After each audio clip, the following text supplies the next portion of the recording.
Hi, Cynthia here, still in beautiful British Columbia. Everywhere is beautiful, by the way. This is just different than where I live. I wanted to share with you today some insight to how acceptance without understanding is lived out on a daily basis.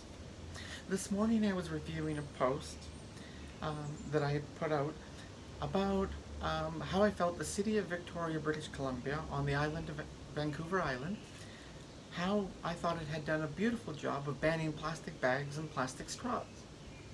And I was challenged upon that acclamation by folks not having the perspective of those folks with physical diversity than myself.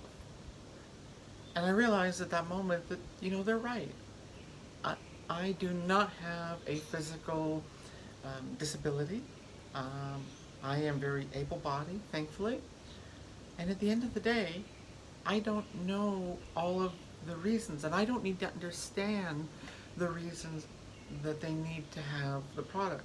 And we had a brief chat of whether or not alternate products could work, and I was informed that it couldn't, and I was given directions on how to get additional information.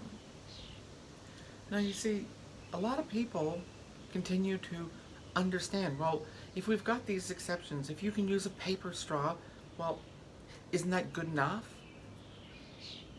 Acceptance without understanding says, no, that is their lived truth, not mine. And I have to accept their lived truth because they, like I, am a human being. And they deserve to be treated that way. My understanding comes from me doing the hard work. One of the things that I'll continue to share with you is the insight that I found that was shared to me regarding the Indigenous issues within Canada, dealing with murdered and missing Indigenous women and girls, dealing with the lack of clean drinking water, when my own city that I live in gets its water from a Treaty 3 territory.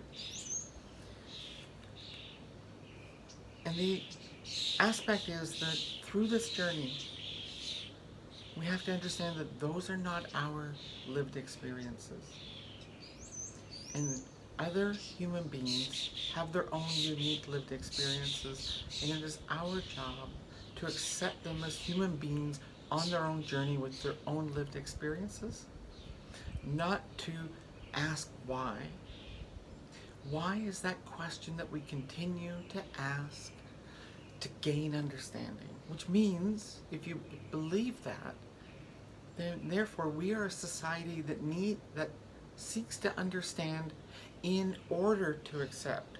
If we can't understand, we cannot accept. That's not the way to treat other human beings. What we need to do is we need to accept without understanding. Because only when we accept without understanding does it create a safe space for us to have a dialogue in order to learn from each other. Hugs and kisses. Bye.